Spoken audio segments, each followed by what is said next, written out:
The pet rock, a seemingly simple concept that took the world by storm. But where did it come from? It all began in 1975 when advertising copywriter Gary Dahl had an innovative idea and decided to turn it into a reality. We follow Gary on his journey and discover how pet rock became an iconic toy and cultural phenomenon of the 1970s. From its humble beginnings as a humorous idea to its unexpected success, and the lessons we can learn, this story has it all. So brace yourself for an exciting journey back in time and learn how the pet rock came to be. In April 1975, Gary Dahl, a small-town advertising copywriter from Palo Alto, California, was just laid off from his day job as a freelance copywriter and was struggling to make ends meet. He began to think if there was a way to make some extra money, and whether there is a simple but profitable product idea out there waiting to be discovered. One day, while at a bar drinking with his friends, he listened to their complaints about their pets. Pets are a hassle to take care of because they need to be fed, walked, bathed, and groomed. They may be disobedient, they need to be taken to the vet if they become sick, and pets eventually die. He thought, what if we have a pet that does not need to be taken care of? Dahl then had an epiphany, a light bulb moment. It was at this moment he came up with the idea for the perfect pet, a rock. A rock would not need to be fed, walked, bathed, or groomed, and it will not die, become sick, or be disobedient. Dahl said rocks would be the perfect pets, and joked with his friends that he had avoided all the hassle of looking after a pet by adopting a pet rock. The evening ended on a light note with his friends, thinking it was all a joke. But little did his friends know, Dahl took the pet rock idea seriously and began working on it.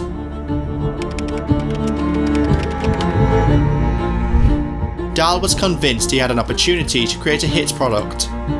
His genius idea was something no one had ever thought of before. A rock, packaged like a pet and sold as a toy. So, that night after drinking with his friends, he went home and spent the next 2 weeks writing a 36-page training manual on the care and training of your pet rock, containing instructions and advice on how to properly raise and care for your new pet rock. His manual contained many puns and jokes. For example, the first 2 pages congratulate you as the new owner of the rock and mention that your new pet is very sensitive and may be slightly traumatized from shipping. It also recommends that you leave it in the box for a few days with an alarm clock placed near the box for a soothing effect on your traumatized rock. It also listed several commands that could be taught to your rock, such as simple obedience like sit or stay, which were easy to accomplish. The next section contained amusing tricks like rollover, play dead, and even attack, with some help from the owner. Funny enough, the manual did not contain instructions for feeding and bathing like what a regular pet would need. The whole reason that got Dahl to come up with the idea. Dahl then visited his local builders merchants to buy 3 tons of smooth grey beach stones that were imported from San Rosarito Beach in Mexico, costing 1 cent a piece. With his newly acquired stones, Dahl began packaging his rocks. Each pet rock comes packaged in a cardboard carrying case with straw to keep the rock warm, has breathing holes that resemble the kind used by pet shops, and comes with a copy of the training manual he wrote. The Pet Rock package also bore a resemblance to a McDonald's Happy Meal container, which was appealing enough to catch the attention of children. As Gary Dahl was in a difficult financial situation at the time and was struggling to keep up with his bills, he invited his 2 colleagues, George Coakley and John Hegarty, to invest in his venture, with Coakley investing $10,000. $10,000 in the year 1975 was a huge sum of money, and when accounted for inflation would be equivalent to a whopping $54,000 in 2023. Imagine investing that amount to sell completely worthless rocks. In August of 1975, Gary Dahl visited a gift show in San Francisco where he began marketing and selling his new toy. People understood the appeal right away, and he began taking orders. Neiman Marcus wanted 1,000 rocks. Bloomingdale's made a deal as well. Newsweek did a story with a picture. Dahl started advertising it wherever he could, across magazines, television, and newspaper advertisements. Pet Rock became an instant success, and by October, he was selling 10,000 pet rocks a day at $3.95 each, leading up to the holiday season.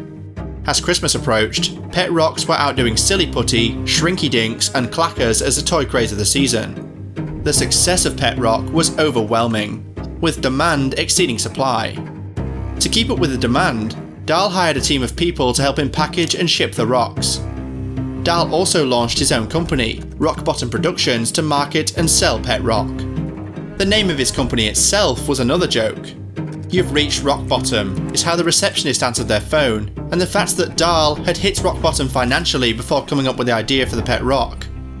By the end of the year, Dahl had sold an estimated 1.5 million rocks, making a profit of around $1 for each rock. This turned him into a millionaire and celebrity. Dahl's colleague, Coakley, made $200,000 back on his initial $10,000 investment, an impressive 20 times return on his investment. Dahl's story was widely covered in the media, and many American daily newspapers ran Pet Rock stories. He was invited and appeared on The Tonight Show twice. Dahl was receiving so many calls, he had to teach his PR guy to impersonate him. As he recalled, "I had one phone to each ear. I taught my PR guy to impersonate me so he could also answer my calls." However, the Pet Rock craze would not last forever. The craze lasted about half a year, and by February 1976, Dahl's rocks were no longer selling well. To capitalise on the success of Pet Rock, Dahl also created a whole line of Pet Rock merchandise. His company sold a variety of items such as Pet Rock t-shirts, rock shampoos, carrying cases, and even Pet Rock houses, which were small cardboard boxes decorated to look like houses for your Pet Rock. These items were marketed as accessories for Pet Rock and helped to keep the craze going for a while. Following the success Dahl had, imitators also began to appear on the market, selling their own versions of the toy. However, none of them could match the success of Dahl's original Pet Rocks. Dahl even attempted to keep the craze going by introducing a limited edition bicentennial version of Pet Rock, which featured red, white and blue colours with a special bicentennial logo on the packaging. The bicentennial Pet Rock was released in time for the United States celebration of its 200th anniversary of independence. However, the release didn't have the same impact as the original Pet Rock. The Pet Rock craze eventually died down completely, but the impact it had on the toy industry and popular culture was significant. Pet Rocks had become a cultural phenomenon, and Gary Dahl had become a household name. Despite his success, Dahl's business venture was also met with some criticism. Critics argued that the Pet Rock did not have a purpose and was an unnecessary product and was a waste of money to buy something as simple as a rock. Despite the criticism, Dahl's Pet Rocks made him a millionaire and a celebrity. He had taken a simple idea and turned it into a cultural phenomenon. As he later said, "I didn't invent the rock, I just packaged it." So how did Gary Dahl, a small town man with no business experience, manage to turn an ordinary rock into such a memorable and marketable product? It all really comes down to his amazing ability to spot opportunities and think outside of the box. Dahl understood that if he could make the product attractive, market it effectively, and create a sentimental value, he would be on the path to success. He saw a potential in a seemingly useless object. He knew that packaging a rock differently than what other people were used to seeing would create a different appeal that elicits an emotional response from people, giving a new and unique experience. He also added value to his package with a training manual and gave it a simple, easy to remember and unique product name, Pet Rock. This overall experience creates a sentimental value for his buyers. Dahl's experience working as a copywriter had given him a good edge. He also had an eye for marketing, advertising, and creating an image for the product. He was able to identify a gap in the market for a low-maintenance pet and was able to market it in a way that was both funny and relatable. He turned a simple rock into something that was desirable and that people wanted to own. The Pet Rock truly stood out, becoming one of the world's most successful toys of all time, and revolutionising the way people think about pet ownership. This success story serves as a great example of what can happen when we look at things from new perspectives and think outside of the box. In the 70s, without the existence of the internet and social media, it was considered a modern miracle for a toy to be able to capture the attention of millions of customers for several months. What's even more remarkable is that Pet Rock managed to transcend several social barriers. Pet rock could be found in homes across a wide range of economic levels, both in rural and urban areas, as well as in various geographical locations. The pet rock was also a massive hit with all ages, as toddlers and adults alike showed enthusiasm for the product. This success wasn't only a direct effect of Gary Dahl's ingenuity, the pet rock craze also shows the incredible power of advertising and public relations. The idea behind pet rock was very basic, but Dahl's ability to create a story and advertisement for the product helped it to become successful. He used clever print and television ads to promote it. Gary Dahl was able to create a memorable brand identity for a toy that was essentially just a rock. As a result, pet rocks were coming to dinner parties and showing up in office cubicles around the world. So, what can we learn about the success of pet rock? The success of pet rock can teach us several things about marketing and innovation. The power of creative marketing. Pet rock was a simple, ordinary rock, but Dahl was able to package it in a unique and appealing way that made it a must-have item. The instruction manual and carrying case added to the appeal of the product, and the clever marketing campaign generated interest and demand. The importance of timing. Pet rock was released at the right time, in the months before the holiday season, and it quickly became one of the top-selling novelty items of 1975. The value of a unique selling point. Pet rock's unique selling point was that it was a low-maintenance pet that required no feeding, walking, bathing, or grooming. This made it appealing to people who wanted the companionship of a pet without the responsibilities. Being aware of the consumer's needs. Dahl came up with the idea for pet rock by listening to his friends complain about the hardships of taking care of their pets. Dahl identified a need, and he was able to create a product that fulfilled that need. The power of word of mouth. Pet rock became so popular that it was covered by many American daily newspapers, magazines, and TV shows. The craze was fueled by word of mouth and the buzz it created. These lessons are a good reminder that sometimes the most successful products are the simplest ones, but it's all about the way it's marketed and presented to the audience.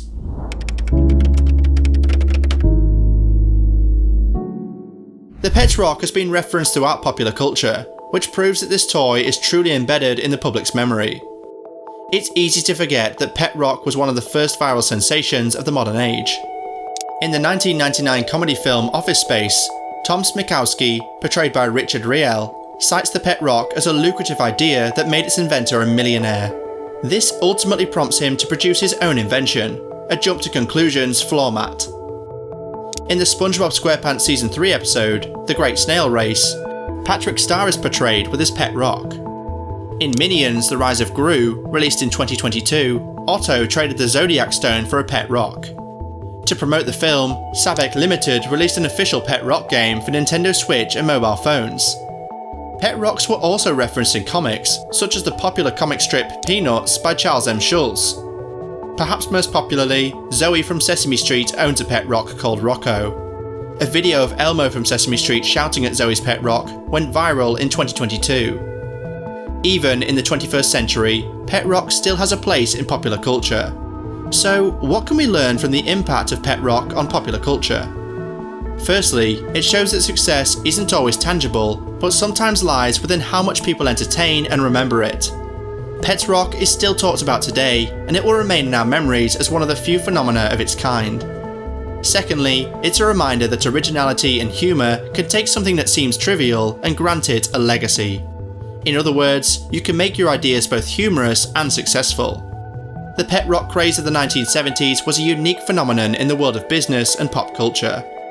It all started with a simple idea from Gary Dahl, and through his determination and creativity, he was able to turn it into a wildly successful product. But beyond the financial success of pet rock, there are important lessons to be learned about the power of perseverance and the ability to turn a seemingly ridiculous idea into a reality. Pet rock is a reminder that anything is possible with a strong vision and the willingness to work hard to make it happen. So, next time you see a pet rock, remember the story of how it all began, and let it serve as inspiration for your own entrepreneurial endeavours.